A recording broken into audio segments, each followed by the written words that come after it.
This is Frankly Speaking Live with your host, Frank Holzhauser, and my co-host, David Canute Jr., and our lovely and vivacious Maddie producing. Say hello, Maddie. Don't do it, Maddie. You're just going to cough in the microphone. Hello. Just coughing all night. Oh, Hello. there's Suddenly my cough is gone. Weird. Magic how that works. Well, it's been a little nicer week this week. No thanks to Edward Fallon. Now, is he complaining about the winter being too Well, him warm, and the or- Pope is apparently on the same wavelength. Oh, that, yeah? Climate is a man-made thing. Right. So Apparent- birds of a feather flock together, as they say. I guess. I wonder if he's going to convert to Catholicism now. I don't know. I'm not sure. Not sure on old Ed. Well, I do see that they're going to use eminent domain in Nebraska in order to take people's land to build the Keystone Pipeline. So I would expect the same moves to occur here in Iowa as this thing goes forward. Well, Ed, he's already got a march lined up to walk the route of Iowa. Well, good for him. So see what happens. I mean, the we need the pipeline. I don't necessarily want people having their land taken because of it, but Do we really need the pipeline?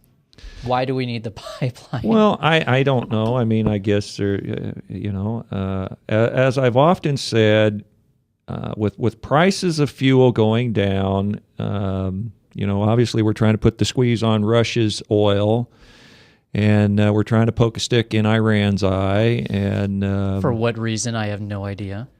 well, so the idea is, I've just said this to you all along. The idea is to replace a stable regime and replace them with radical jihadists, as they've done throughout the Middle East. Well, here's the point. The stuff's going to get moved out of Canada in one of two ways. They're either going to ship it on rails or pipeline it out to the coast, put it on barges, and float it down to the Gulf of Mexico. Or they're going to put it on Warren Buffett's already owned rail system, Right. and take it out of Canada. So one way or the other, it's going to get out of Canada. My big argument is, or my contention is, it doesn't make any difference in my mind who's using it, because as I said before, there's a worldwide supply, a worldwide demand. We come a few barrels short every month, every year, every week. So any kinks in the supply is going to cause other people to be in competition with our vendors. So we have to meet worldwide need. Well, here's, I guess, my argument against Uncle Ed. Isn't it going to be more of a carbon issue, a so-called carbon issue, if the pipeline doesn't go through, and then you've got, you have to still rely on rail transportation or ship transportation? I mean, isn't that going to create more pollution? Well, I guess it's which billionaire you want to serve. Tom Steyer's or Warren Buffett Right. or the Koch brothers. Right. It's which one's your boogeyman in the closet billionaire. Yeah. Well, we should get him on sometime and see what. Yeah, his- well, I actually called Edward's show this Monday. I actually did you? remembered that now Ed, he's got an hour, Yeah. but he's got at least 4 mind-blowing topics that each need at least a half hour per topic, and he's trying to squeeze 4 into an hour Right. with 4 guests. So, Wow. well, let's get started here. Thought we did. Well, yeah, kind of. I write on January the 20th, all who will serve God in that dreadful day, according to the dictates of conscience, will need courage, firmness, and knowledge of God and His Word, for those who will be true to God will be assailed, persecuted, have their motives impugned, their efforts misrepresented, and their names cast out as evil. Satan, with all his deceptive power to influence the heart and becloud the understanding, will make the evil appear good and good appear evil. The pure and firmer the resolve of God's loyal to obey Him will stir the rage of those claiming to be righteous, to trample on God's law, and will challenge the most loyal believers to hold fast to the faith. Satan walks this earth as a roaring lion, seeking whom he may devour, and his eyes are set on you. And that's one other small one here I'll share with you. I write on, yesterday, I said, the wages of sin is death. God's law is unchangeable. If its claims could be set aside, then the Son of God need not have given his life to atone for its transgressions. The very death of Christ proves the law to be immutable.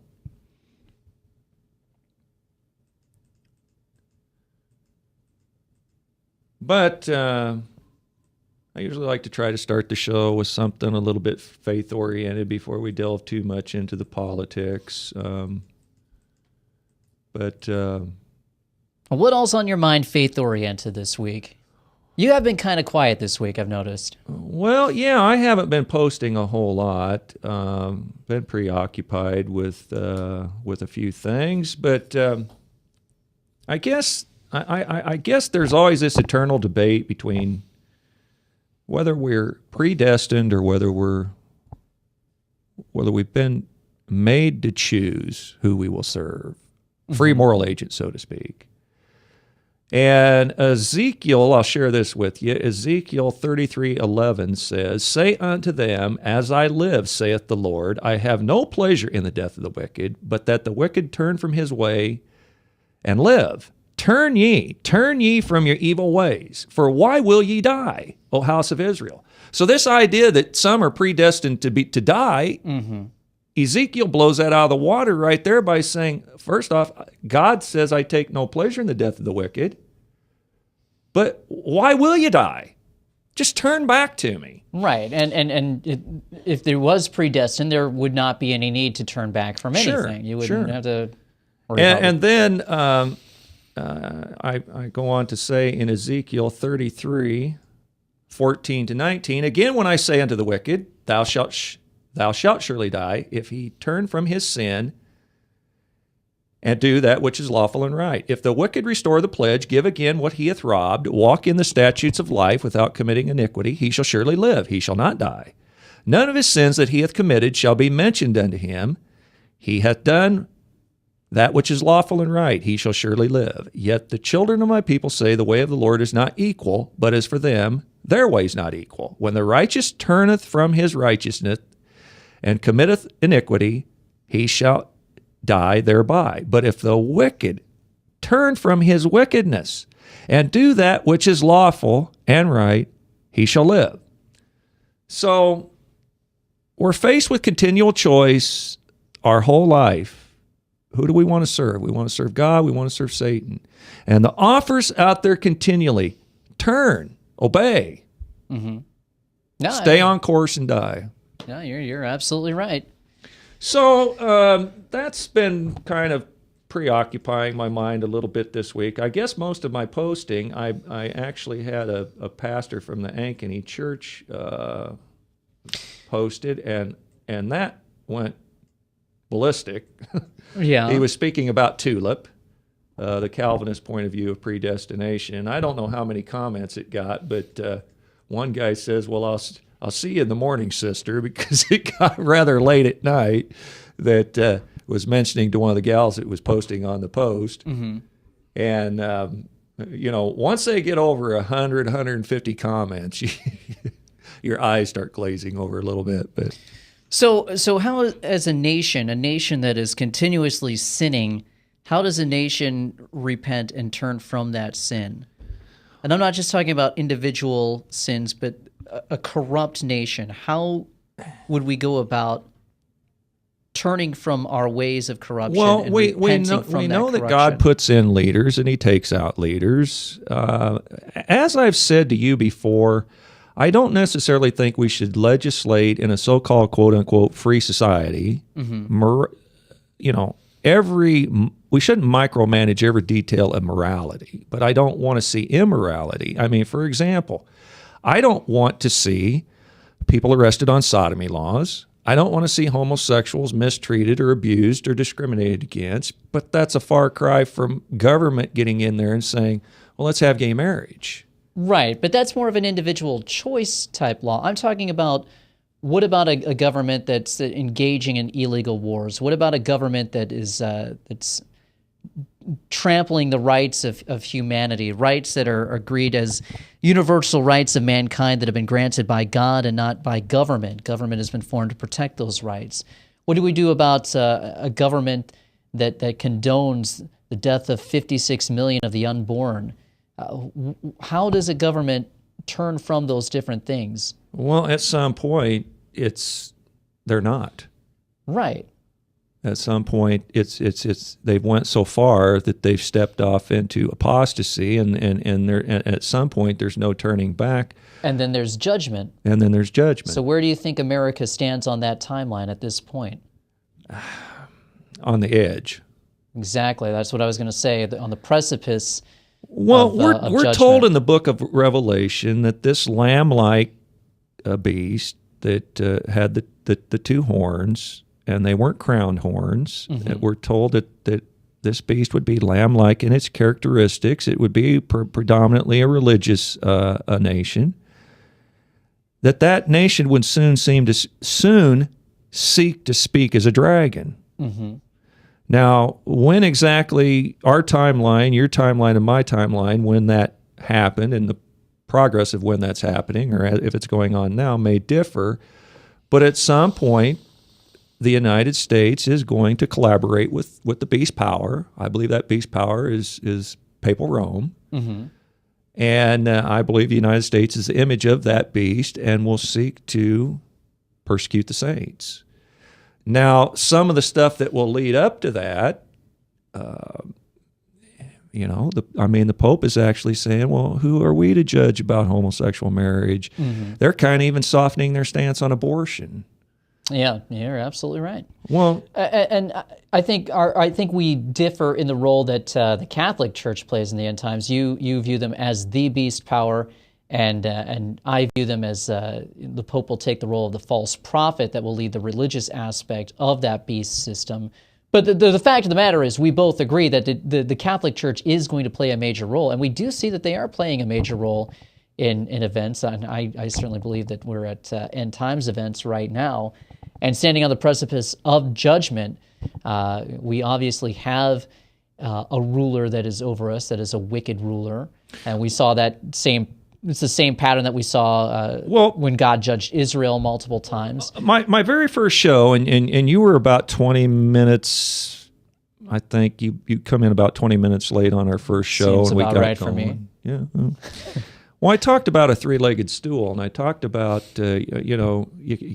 you might be able to kick a leg out of a four-legged stool, and it might kind of stand, but you kick a leg out of a three-legged stool can't stand. Mm-hmm.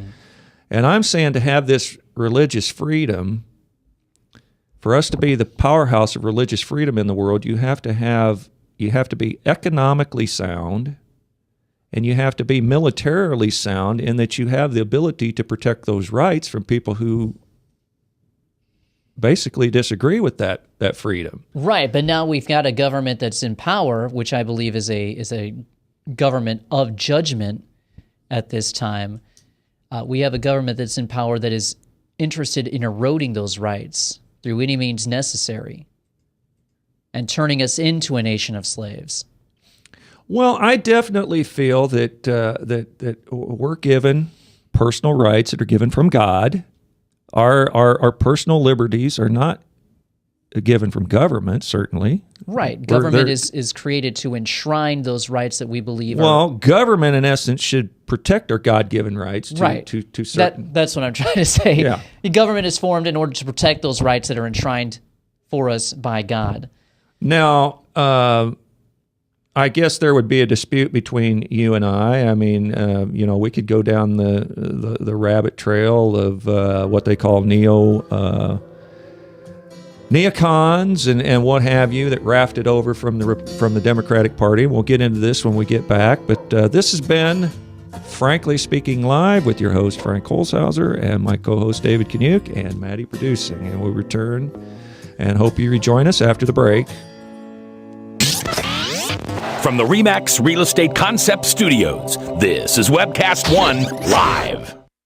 If you choose to obey the power of sin, it leads to death. If you choose to obey obedience, it leads to righteousness. Forgiveness is just the beginning of life in Christ. God wants us to live for Him now. And because of Jesus Christ, the gospel was preached, and you and I are blessed today because of Abraham. Did you know that? We're blessed. Experience Truth, 99.3 FM. Whether you're 10, 25, 50, 80 years old and beyond, everyone needs to live within their means. I'm Tom Coates with Consumer Credit of America. For almost a quarter of a century, we've helped people of all ages learn to manage their personal finances to benefit them far into the future. When problems arise, we've got the experience you need to make those debt problems go away. Got financial problems? Call Consumer Credit of America. Hey, psst. Let me let you in on a little secret. You ready? Always try to do business with people, not places, especially if you seek honest Christian business people. And when it comes to my car, I really need to trust who's working on it. Now, my family is so blessed. A few years ago, we found a family-owned automobile repair shop that operates as a Christian business also. Open, honest, reliable, trustworthy. It's AMCO on Hickman Road in front of Kmart. And it's a family-owned Christian operating business.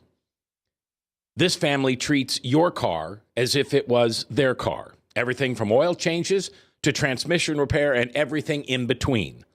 So the next time you feel the need to be at peace with your choice of who you can trust with your car, give AMCO on Hickman a chance to serve you. And tell them Max sent you. The only way we come to know the Saviorship of Jesus Christ is by bowing and acknowledging that He is Lord and King over all the earth. Jesus Christ died on a cross, paid the penalty for our sin, and by repenting of our sin and accepting Him by faith, what He did for us, we are forgiven. Salvation is not a combination of faith and works. Salvation is by faith alone in God. Experience Truth, 99.3 FM. From the RE/MAX Real Estate Concept Studios, this is Webcast One Live.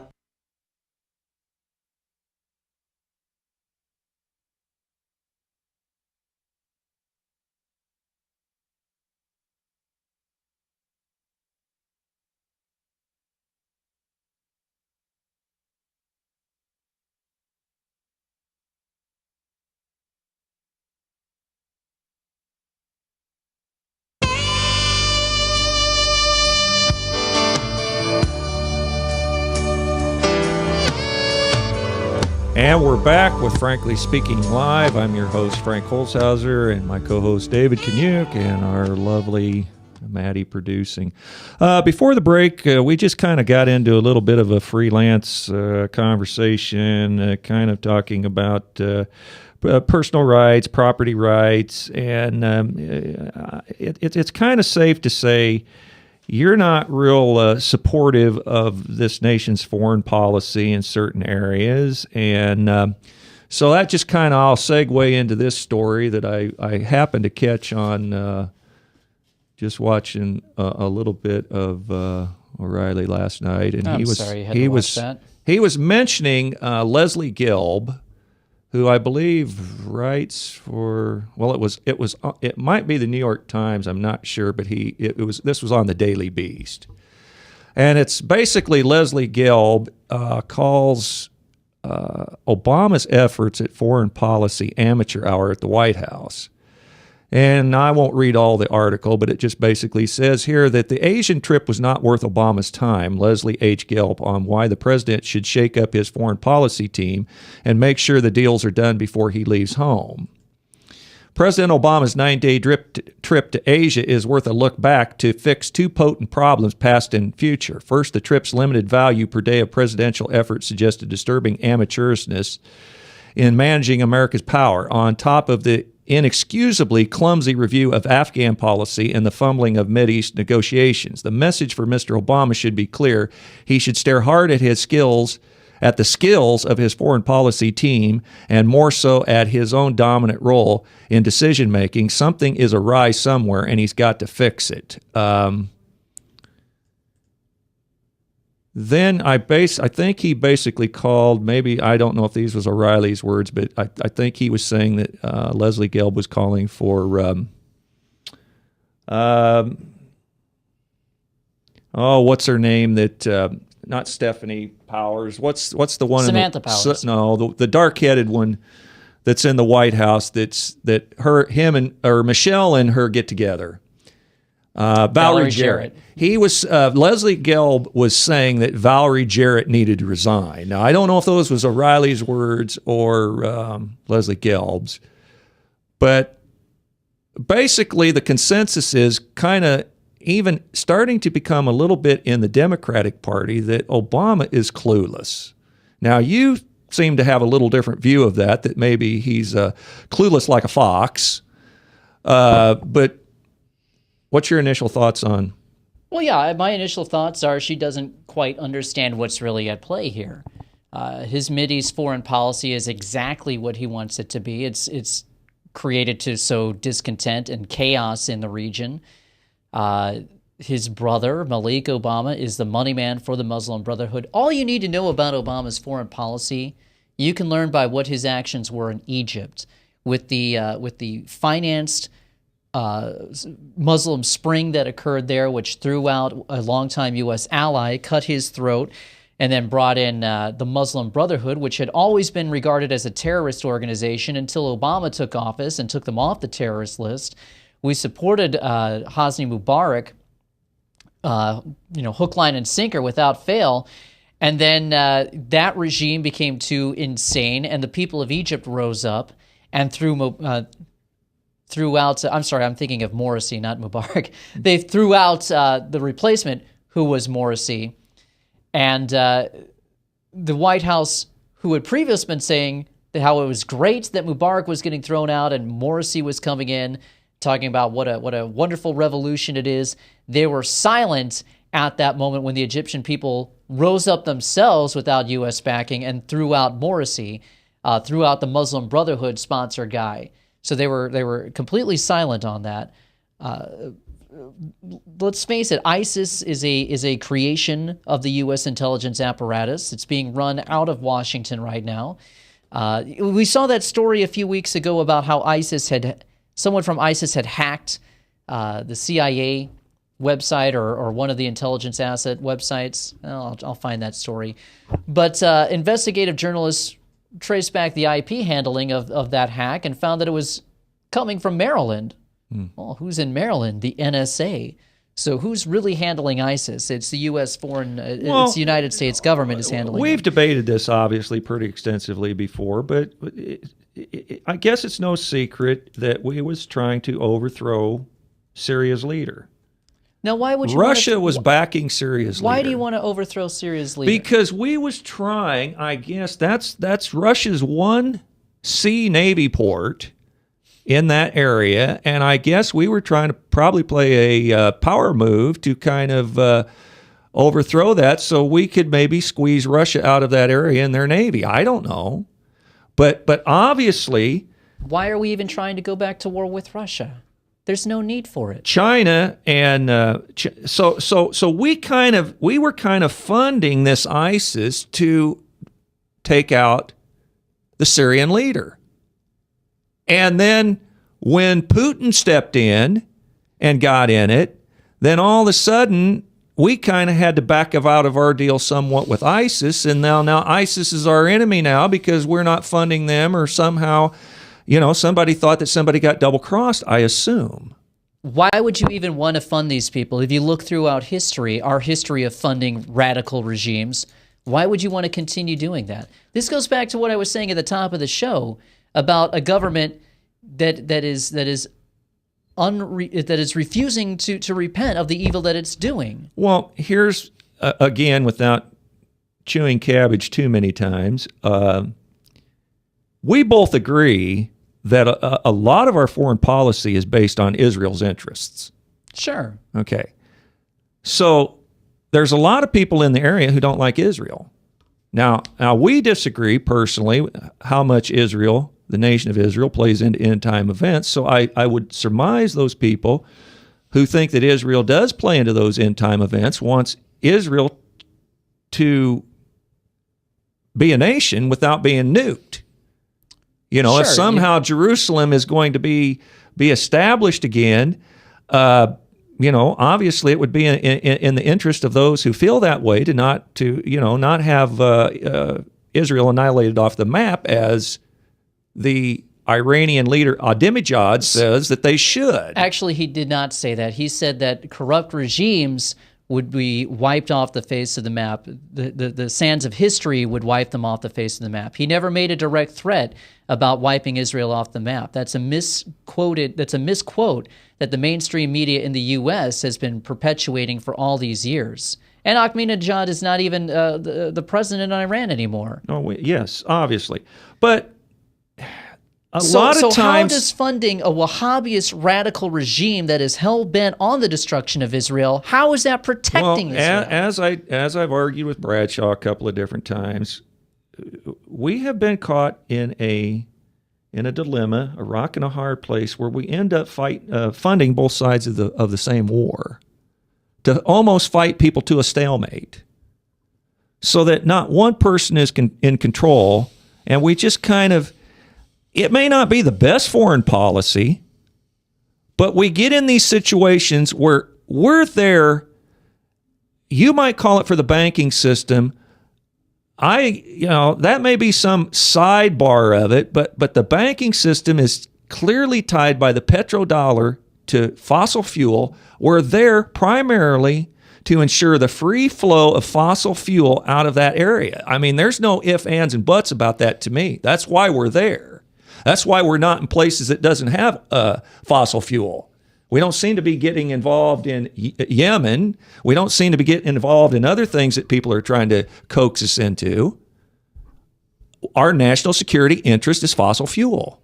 So how come we don't invade Saudi Arabia to get their fossil fuel? Well, if it's that because important? supposedly they're supposed to be quote unquote our friends. But now something interesting that I heard, Saudi Arabia is currently building on their border to somewhere, I want to say Iraq, a 5-layer fence, an impenetrable fence, 5 layers, to keep ISIS out of Saudi Arabia. That's how in fear the Saudis are of what ISIS may do to them. Well, my prediction now that King Fayed has passed away, he passed away yesterday, the king in Saudi Arabia. Okay. My prediction is that Obama will get the Muslim Brotherhood operating within Saudi Arabia in order to destabilize that regime. Well, this is our problem. We make friends with less than desirable people, the lessers of evil. They're all brutal dictators in one way or the other, but we make friends with some of the better of the brutal dictators for oil. Then how for that collaboration for us to have our footprint on your soil. Now, supposedly, Osama bin Laden took offense to the fact that we had our footprint over in Saudi Arabia. Osama bin Laden, whose family was the construction company that helped build the Bush's Saudi oil operations, and also built the U.S. barracks that the U.S. military used to operate in Desert Storm, the original Desert Storm. But, I know. You're saying supposedly that was the reason, but that's I'm just illustrating that reason is false. That's just a false narrative. You want black and white in this issue, and I don't know how you're ever going to find black and white in it. Well, because you're making friends with lousy dogs, but you're doing it for the interest of the national security of the United States for fossil fuel, the free flow of oil throughout the world. So we make friends with undesirables. And then sometimes when we cross the undesirables, they don't like it. We have enough here that we can develop oil ourselves. We just made an agreement back during the Nixon regime. We made an agreement with them that we were going to prop up these dictators, prop up Mideast oil in order to develop the petrodollar, get us off the gold standard. This was the brainchild of Kissinger, the globalist. So that's where we're getting. So then, why aren't you supporting the Keystone Pipeline? Because doesn't that help our? I haven't said whether or not I do support the Keystone Pipeline. I don't have all the information for the Keystone Pipeline. I don't like the fact that they're going to use eminent domain for the Keystone Pipeline. I would probably fight that. But the question is, how badly do we need the Keystone Pipeline? Well, because OPEC is putting the squeeze on Russia, I suppose on our behest, on Russian oil, and they're producing more or whatever. There's guys like Ed Fallon out there who are saying, well, now we don't need to have all this tar sands developed and all this fracking that's going on. Mm-hmm. We can stop all that because oil's becoming so cheap. Well, it's partially to squeeze Russia, but also it's partially to squeeze the American oil industry and crumble that so that is not able to operate. Well, and then we're entirely dependent. Rush Limbaugh was stating yesterday that clearly Obama wants us hooked on foreign oil. Mm-hmm. So if he wanted us to be independent of foreign oil, why wouldn't he be supporting the tar sands and supporting Keystone and development of oil on off our shores? Because he's operating. Yeah, I mean, no, that's exactly right. And he's operating off of those deals that were struck back, with Kissinger during the Nixon administration. Here's that story from January 12th. That I had mentioned, ISIS hack of Pentagon Twitter accounts. Well, hang on to that back story. To Maryland. All right. I think we're about 30 seconds from a break. Hang on to the story about the hack. And David will explain that when you return and join us after the break. And this has been Frankly Speaking Live with your host, Frank Holzhauser, and my co-host, David Kaniuk, and Maddie producing. If we're willing to put 100% money-back guarantee... From the RE/MAX Real Estate Concept Studios, this is Webcast One Live. I'm Brian Leach, owner of Service Legends, and my position is Chief Talent Officer. I'm Nicholas Wonderscheid. I am Bernie Homs. And I'm the Service Manager.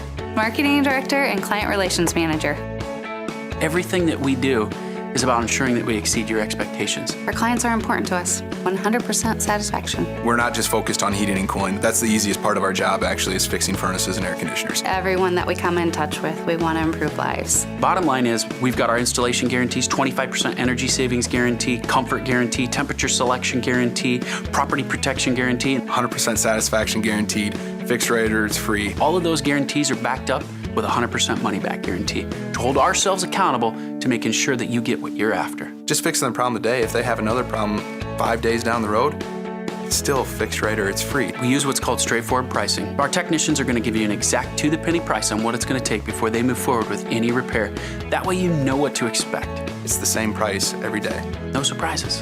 If you get off work at 5 o'clock in the afternoon, you come home, you realize that, my furnace is broken. Now you need to call somebody out that night. You shouldn't have to pay more for that. We're guaranteeing service 24/7. We run afternoons, evenings, nights, weekends. We're staffed to work that. Phone rings at 3 in the morning. You'll get one of our representatives answering the phone every time. We're not sending you out to Timbuktu in some call center. It's our Service Legend team members, our mission control team. I'll take a call anytime. And then they answer the phones the same way during the day as they do at night. It's a great day at your service company. How can we make you smile? That's the only way to provide true 24-hour service. When you're able to let somebody actually live in their home safely when they weren't able to do that before, where they don't have to stay up at night and worry about, is the heat going to come back on? Are we going to freeze the pipes? Is the baby in the room next door going to be sick because they got too cold? When you're able to help somebody overcome challenges like that, that's impacting a life. That makes a difference. I get goosebumps thinking about it. I love the team. I love the people that I work with. We have fun, but we work hard. I call them my ambassadors of legendary service. If you could just envision what that is, that's who we're sending to your home. They literally will call in, pick up the phone and call and say, hey, I want to talk to your manager. And I get on the phone, they're like, that technician that was at my house was the greatest technician ever. That's cool to me. We want to brighten people's days. Every person that we have going into the house has gone through an extensive background check. Drug testing, we have a very thorough interview process that 1 out of 140 people make it through. If we promise you something, that's what you're going to get, no matter what. We're here when you need us to protect the safety and comfort of your family. If you're not happy, we're gonna make it right. If we're willing to put 100% money-back guarantee on what we do, what type of work do you think we do? Give us a call. We're there for you 24/7, 365 days a year. Enough said.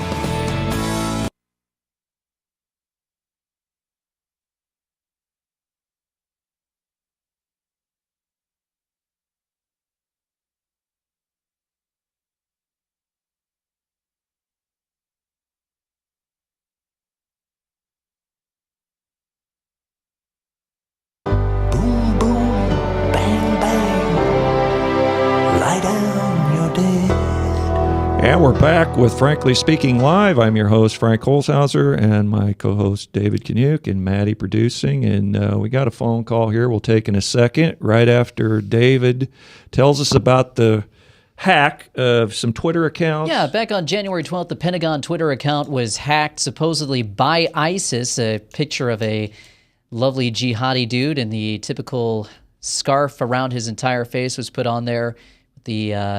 With the phrase cyber caliphate, I love you, ISIS. This was on the Pentagon Twitter page. But Twitter and YouTube accounts belonging to the U.S. military command that oversees the operation in the Middle East were reportedly hacked by ISIS sympathizers earlier today. This is January 12th, with messages being sent out for almost an hour before the accounts were temporarily shut down. American soldiers, we are coming. Watch your back, ISIS, the hackers posted at the U.S. Central Command Twitter feed. USA Today reports a Twitter account from a group identifying itself as Anonymous said Monday it had tracked the source of the hack to Maryland, but that was not confirmed by official sources. Maryland is, of course, home to the National Security Agency, an entity that has perfected the art of hacking and is able to compromise and take control of different systems and platforms at the speed of light. The hack coincided with President Barack Obama addressing the nation on the subject of cybersecurity as he prepares to announce new legislation at the coming State of the Union speech. So there you have it. It was traced back to NSA sources who are running the whole ISIS operation. Well, and that whole operation is being set up in order to justify the taking of our rights to an even further degree. Well, we have Chad on the line from Virginia, and thanks for joining the show. How you doing? Good. How are you? Pretty good. I just want to share one thing with you guys tonight, and you can think about it. If my people who are called by my name will humble themselves and pray and seek my face and turn from their wicked ways, then I will hear from heaven, and I will forgive their sin and heal their land. 2 Corinthians 7:14. Boom, there it is. Well, that feeds into what we were talking about earlier, that it's a constant choice in life which direction you're going to walk, who you're going to serve. And this idea that somehow we're chosen to be lost or saved flies in the face of that text you just read of 2 Corinthians. It's saying that we have this choice to turn away, turn from our wickedness, turn back towards God. So that tells me that we're not predestined to be lost or saved. Is that how you read that? Absolutely. What was that? What was that verse again? 2 Corinthians. 2 Corinthians 7:14. Well, there's a similar verse that I read at the start of the show. I don't know if you heard it, but I was reading from Ezekiel 33:11, and then you can read 33:11, then go on through 14 through 19, and it basically says the same thing. Well, I think it also gets back to what we were talking about towards the top of the show as well, about a nation repenting of its sins collectively as a nation. Well, at some point, we know as Christians that this nation will speak as a dragon, and this nation is going to collaborate to take our rights away. It's going to try to inflict a mark on us, a mark of the beast. And the only safety from that mark of the beast is the seal of the living God. So we're given this grace period. We're given this time to turn from our evil ways, to seek the Lord in prayer, obey, be a disciple, accept by faith. Is that your reading out there in Virginia? Yeah, absolutely. That's kind of what I get. I don't want to get into something that I wasn't quite prepared for, but like I said, I just want to share that with you guys. I think the American people are blind, and I say it's time to impeach Obama. Absolutely. Well, you got one vote from my co-host, because he's been ramming on that for about the last 6 months. Right. Well, you have to. I was reading this guy. He's taking credit for stuff that he don't even know beans from apple butter about. Well, sure. Now, if he wants to take credit for cheap oil, then doesn't he need to take equal credit for when oil was through the roof? Well, yeah, absolutely. Well, I appreciate it, guys. Yeah, thanks for joining us tonight. Sure. Thanks. All right. Bye. Yeah. Yeah, and I think impeaching Obama is part of repentance of the nation. Well, really. what Chad was talking about was blindness, and there's blindness of literal blindness. Then there's a spiritual blindness. Sure. And I think the verses he was reading, I think what you're alluding to, is the same problem that the nation of Israel had. Mm-hmm. They said, "We see." Mm-hmm. You know, God said, I'm the light of the world. But Israel said, well, we see. Well, if somebody's blind, you could kind of excuse them from ignorance because they can't see. But Israel demanded that they do see. Right. So therefore, they're passing judgment on Christ and pronouncing sentence on themselves at the same time. Absolutely. So, and lack of knowledge is a form of blindness as well. People refuse to educate themselves about what's really going on in the nation and in the world. They fill their head with, where the football's deflated. That's the most important thing. Oh, I'm still going to watch the Super Bowl anyway, even though it's a bunch of cheaters. Let me just mention, while you mentioned that I did post something that MSNBC has spent more time they've devoted more time of their coverage to in 3 days to what they refer to as Benghazi than they've spent in 3 years on Benghazi. They're actually calling it Benghazi? They're calling it Benghazi on MSNBC. Boy, doesn't that just show you the arrogance of them? I mean, regardless of what you thought about what really happened in Benghazi, people actually died there. We're still feeling the repercussions of Benghazi today. It's not some Republican-crafted conspiracy theory just to bring down Obama. This is something that actually happened. A guy was brutally, whatever Chris Stevens was doing, whether he was running weapons or whatever, a guy was brutally taken out of that station, stripped down, raped, literally raped by these people, and murdered. Well, I think it's been pretty well established that it was a weapons depot. Right. Now, what Chris Stevens' involvement in it hasn't been made clear, but it's clear that it was a weapons depot. But I guess the point is they've devoted no time to the story. They have shown on Fox News, for example, they've given a rundown of the minutes devoted at a particular network to a particular story. Mm-hmm. And they might devote 5 minutes to it in a couple of months. Sure. And yet they're going to come on in the last 3 days or 5 days since the Deflategate. Mm-hmm. They're going to name it, almost poking an eye and mocking the deaths of Benghazi by calling it Benghazi. No, I agree. It's inexcusable that they would do that. I mean, this guy's he's a U.S. ambassador. He's supposed to be, you're not supposed to treat him like that posthumously. Well, it just shows you that I know your opinion of Fox News isn't the greatest. Sure. They're not perfect by any stretch of the imagination, but obviously MSNBC is so far out on the range that they're not even. You can't even listen to anything they say. So, what did they have to say with the Justice Department refusing to charge Darren Wilson this week? Obviously, Holder's Justice Department won't have any comment. So they're kind of sitting there waiting for Obama to give them the cue what to say. Exactly. Well, I mean, their MSNBC received bailout money, so they're a government-run operation. Well, yes. Well, we got a few minutes here. I just wanted to mention this topic here, just in case. It isn't wise for any with a propensity to drink strong beverage to play drinking games when Obama has a State of the Union address. If If one was only to sip on a drink, you'd be so hammered you'd have to have your buddies pour you into bed by wheelbarrow at night's end. If you only drink when Barry mentions the words new program, revenue, regulation, or investment. See, these are new PC words that have replaced the old guard words of tax and spend. But don't be fooled by the change of the lexicon. It's the same trap. They want the taxpayer's wallet. And please don't be fooled by cuts in spending, because if not all programs are on autopilot, many are.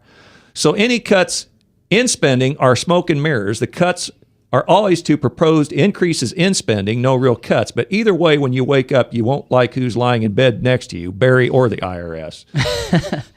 Yeah, I saw a number of different posts for different State of the Union drinking games. I'm trying to find a story. I found something. Oh, somebody had put down. Somebody had put down a listing of the most commonly used words in this year's State of the Union address. I'm trying to see. Oh, here we go. So economy and jobs, economy or economic were the number one thing. Then jobs, families, worker, business, college, woman, pay, terrorists. They actually mentioned terrorists? Apparently, I ignored the State of the Union address this year. Oh, yeah. Well, I had it on mute, so. Well, one quick thing. Let me get this in. You might have some things to finish up the show with. If we don't move past race in this country, we're never going to move past race. Now, this sounds kind of simple, but it's kind of simple. So, do we hand out awards for things just because they're black? Al Sharpton and Oprah Winfrey seem to think so. Apparently, the movie Selma hasn't gotten much acclaim or any nominations by the Academy Awards Committee. Well, what if it isn't any good? Do we give awards to movies just because they're about Martin Luther? Look, folks, the fabric of this nation is being torn apart by pitting one group against another. Black against white, rich against poor, young against old, men against women, worker versus management. We need to stop this or we will implode on ourselves in the process. Al Sharpton makes a terrific living on the misery of others. It's way past time to stop listening to this rebel-rousing agitator. Yeah, I mean, what do you think the Academy is really trying to exclude? Yes, Selma because they're all white. They're 90% are white men and 90% are over 60. I don't know. Yeah, that's a ridiculous assumption. If you're going to find a group that is going to do everything that they can to bend over backwards and make sure that that they can include a movie like that in the Academy Award lineup, you would think Hollywood would be it. Maybe the movie isn't good. I agree. I don't know. I haven't seen it, but I haven't heard any rave reviews of it by those who have. So, and in fact, they block out a lot of Martin Luther's real speeches. Well, this has been Frankly Speaking Live with your host, Frank Holzhauser, and my co-host, David Canuck, and we'll return after the break. From the RE/MAX Real Estate Concept Studios, this is Webcast One Live.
Get away from us, you mean old credit card. We don't have any more money. We're in trouble now. Save us! Help! Somebody save us!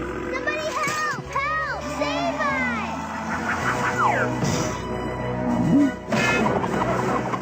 Hi, I'm Tom Coates from Consumer Credit of Des Moines. If your credit card's a little too animated, give us a call.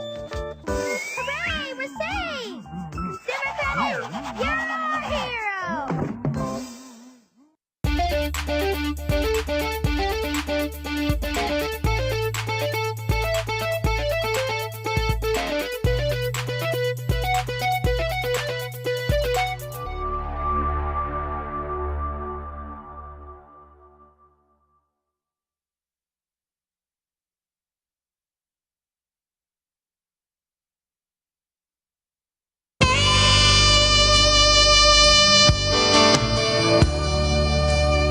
And we're back with Frankly Speaking Live. I'm your host, Frank Holzhauser, and my co-host, David Kaniuk. And we never did give out the call number this week, so if you want to join the show, that's... Chad knew it by magic! It's on I think it's on our promo, but 515-244-0077. Just one small housekeeping. Housekeeping.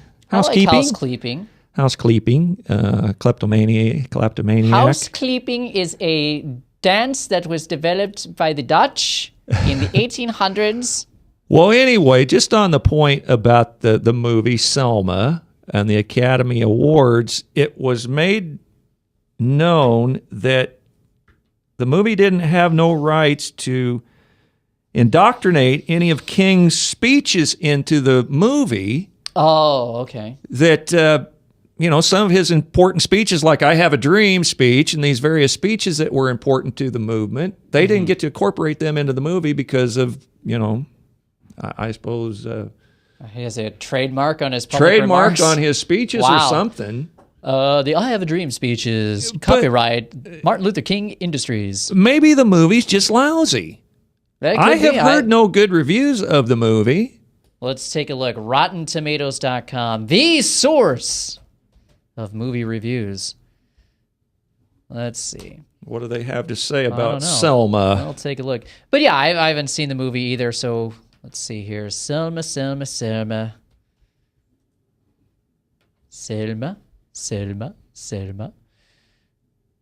Oh, no, they've got 99%, so they've got nothing but rave reviews about it. Okay, well...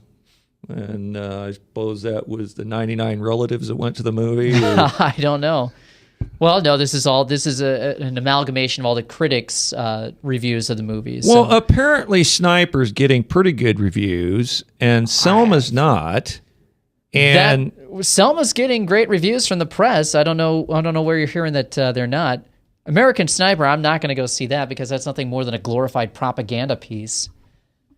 They're trying to promote this legend of Chris Kyle and sweep up the mess that they made when their lawsuit or when their allegations against Jesse Ventura fell apart. Well, I'm just going to tell you my personal opinion on that. I think Ventura is a blowhard. Chris Kyle didn't come on and give that tidbit of information. Yes, he did. No. Hear me out. Facts of it. Let me give you the facts. Well, let me give you the facts. Well, you're not. He came on, and O'Reilly spurred him into it. It was written the way Kyle wrote it, that it didn't specify Jesse Ventura. And O'Reilly's on there saying, well, we all know you're talking about the governor of Minnesota, and he was prodding him to say who it was. Kyle didn't come on there to volunteer who it was, number one. And Kyle's got his buddies that says it happened. Ventura's got his buddies that says it didn't. Ventura was not even in the same state as that bar during the time that happened. And there was a court case about this. See, if Chris Kyle had wanted to retract what he had said on the O'Reilly factor, he could have retracted that at any time, but he stuck with it. He stuck with it. This guy who was part of the mercenary group Kraft International, who's also involved with the Boston bombings. So he stuck with this story, put up by I don't know who, once that story got out. And so Ventura did what anybody would when you're defaming him, when you get defamed, he sued him. He could have retracted at any time during that lawsuit, but he didn't. And when it was starting to, when the story that Ventura was knocked out by Chris Kyle after Ventura was bad-mouthing Navy SEALs, which Ventura would absolutely not do. Ventura has had, if you look at all of his historical remarks, nothing but good and positive things. Let me finish. Good and positive things to say about the Navy SEALs. So Ventura supposedly says this stuff and gets knocked out by Chris Kyle. This story is unraveling. It's going to unravel when it goes to court because Chris Kyle's not backing down because he's being prodded by whatever. Then Chris Kyle gets out to the shooting range. He is killed by somebody. I would contest that he was killed by a handler or somebody from the government who was trying to mop up who put him up to it and what happened with that accusation. Well, Ventura gives the wife, he's really suing the publisher of that book. Ventura gives the wife, the widow of Chris Kyle, the opportunity. He says, hey, just say this didn't happen. I mean, I didn't do this. I wasn't even in the same state. Well, what's she supposed to do after Chris Kyle's you dead? Your husband had $1,000 bar tab that night with his buddies. You probably couldn't recognize how many fingers were being held up. She wouldn't do it, so it goes to court, and Ventura wins. Well, what? So the fact of the matter is that what Chris Kyle said was an absolute fabrication. Well, and for you to call Ventura a blowhard, you should be calling Chris Kyle a blowhard. I'm not going to dispute, because I wasn't there. But let me say this. I heard what was said because I listened to the interview. And Chris Kyle said, he didn't say he knocked out Ventura. He said he knocked down the governor. And O'Reilly said something to the effect of, well, what did he say? And he said, well, my parents didn't raise no fool. I didn't hang around long enough to find out. So he said that he knocked him down, didn't say knocked him out, and that he didn't hang around to find out. That's neither here nor there, because Ventura wasn't at that bar. And eyewitnesses who didn't have $1,000 bar tab verified that. So Chris Kyle's the liar. Chris Kyle is the blowhard. Okay? But we've got this propaganda movie out now, which is going to enshrine the legend of Chris Kyle as a hero. So from henceforth, and this is how psychological programming works, because henceforth, anytime the subject of Chris Kyle is brought up, they're not going to think about Chris Kyle the liar, Chris Kyle the blowhard, Chris Kyle the member of the Kraft International Mercenary Team. They're going to think of Chris Kyle, the hero from that movie. Well, here's that's propaganda. Here's the point: is I don't think the movie's going that direction. I haven't seen the movie. I'm just simply saying that it's the idea that a sniper is a coward. Well, both sides have snipers. Both sides hate snipers on the other side. The point of the movie is Chris Kyle is saying, I'm going to go to heaven with a clear conscience if I go, about the number of times that I pulled a trigger. No matter who I killed. That's fine, but the fact of the matter is, when he got done with that, he went out and tried to defame somebody else who's done a lot of good for this country, for his country, and he tried to stick with that lie. I'll bet you Jesse conscience. the Body Ventura, who I like when he was with the WWE wrestling. How many things went on to his knowledge in the war that wasn't politically correct?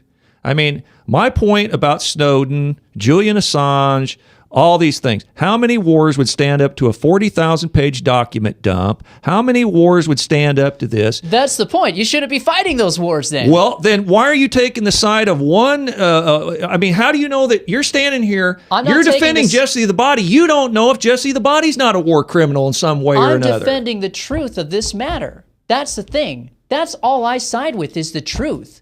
And the truth isn't sided with Chris Kyle. He's been proven in court to be a liar. And that's the bottom line, all right? Truth is not the purveyance of one political party or one ideology. Truth is truth. It's black and white.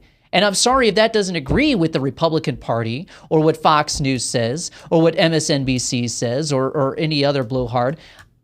It doesn't matter. Truth is truth, and that's just all there is to it. As the guy who was supposedly being charged with particular crime, and he was on the Teletron at Dodger Stadium. If you can show me a clip where Jesse the Body Ventura was proven to be somewhere and he wasn't anywhere near that bar, then fine.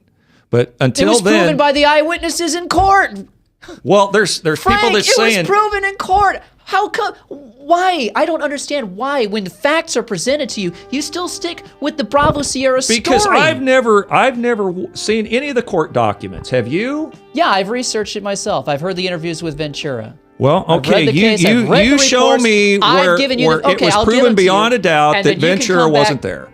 It was proven. Okay, I'm just saying. You show me. I'll put it on your Facebook. I've never seen it one way or the other. FranklySpeakingLive.com. I'll put it up there, and then next week you can say you were right, Dave. No, I'm just saying. Next week you say you were right, Dave. I'm not saying Kyle was a liar. I'm not saying Ventura was a liar. That's Frankly Speaking Live. We'll see you next week. Neither one of us was there. So if you can show me that Ventura wasn't in the same county as him, then fine. You just won't admit that you're wrong. Show me. I will show you. Here we go. I'll be glad to look at it. Well, until next week, this is Frankly Speaking Live with your host, Frank Holzhauser and David Kaniuk, and we'll see you next week.